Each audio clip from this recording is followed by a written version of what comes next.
Le principal obstacle à la création d'une nouvelle Terre est le fait que l'humanité est collectivement bloquée dans une cécité paradigmatique. La cécité paradigmatique se produit lorsque nous sommes incapables de voir une autre manière de vivre ou des solutions en dehors du paradigme actuel dans lequel nous opérons.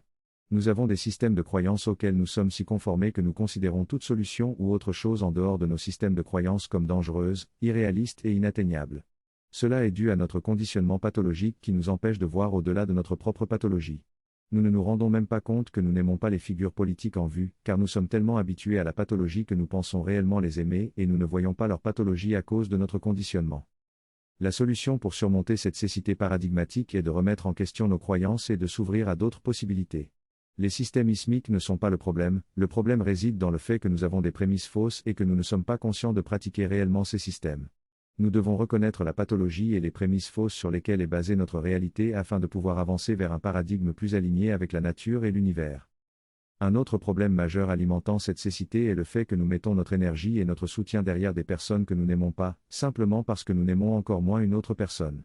Cela ne nous mènera jamais à un résultat positif car cela repose sur une fausse dichotomie et non sur notre propre responsabilité et souveraineté.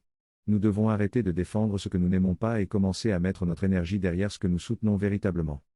La cécité paradigmatique crée également des liens basés sur des traumatismes avec d'autres personnes partageant nos systèmes de croyances, ce qui nous rend insensibles à tout ce qui est en dehors de notre paradigme actuel. Pour briser cette cécité, il est essentiel de remettre en question nos croyances, de reconnaître la pathologie et les fausses prémices sur lesquelles repose notre réalité, et de mettre notre énergie derrière ce que nous soutenons véritablement. C'est seulement ainsi que nous pourrons avancer vers une nouvelle Terre positive. Nos mains en l'air, comme si nous n'avions rien d'autre à faire. Toutes les incohérences de l'intrigue et toutes les erreurs fatales sont signalées dans notre paradigme actuel.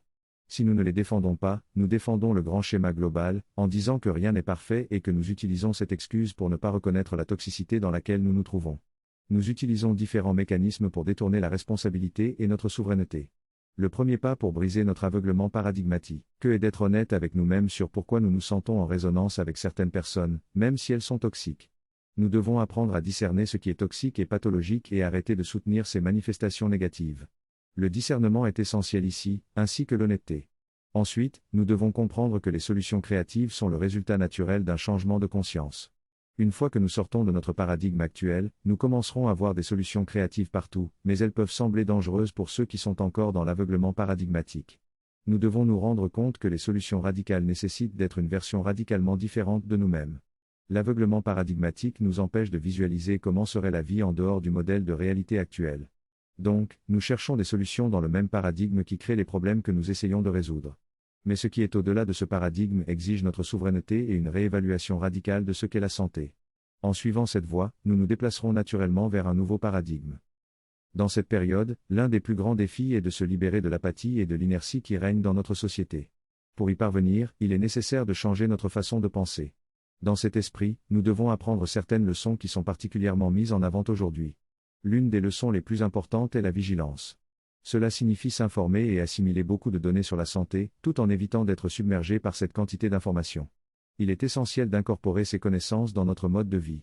Cette quête de vigilance peut être frustrante car nous sommes confrontés à une réalité toxique et empoisonnée. Nous réalisons également que certaines institutions souhaitent nous empoisonner délibérément. Tout cela peut être accablant au début du processus d'éveil spirituel. Cependant, plus nous cultivons notre vigilance, plus cela devient facile et même amusant d'apprendre quelle est la source d'eau la plus saine, par exemple. La santé est une des leçons les plus importantes et les plus courantes qui conduit les gens vers l'éveil spirituel. Chaque étape de l'éveil spirituel demande une résilience et une vigilance toujours plus fortes. La santé est donc un catalyseur majeur dans ce processus. La lutte pour la conscience s'accompagne de l'assimilation de nouvelles informations, ce qui crée une version de nous-mêmes au-delà de ce paradigme. Lorsque nous passons au-delà de ce paradigme, nous sommes capables de percevoir de nouveaux systèmes de vie en résonance et en harmonie avec l'univers. En d'autres termes, nous devons prendre notre salut en main en devenant une version consciente de nous-mêmes au-delà de ce paradigme. C'est cette version de nous-mêmes qui peut manifester le monde au-delà de ce paradigme. Mais cela est impossible si nous faisons des excuses pour notre paradigme actuel. J'espère que cela vous a aidé à briser votre aveuglement par rapport à ce paradigme. N'oubliez pas de vous abonner à ma chaîne pour des conseils de dimension supérieure pendant les éveils spirituels. À bientôt.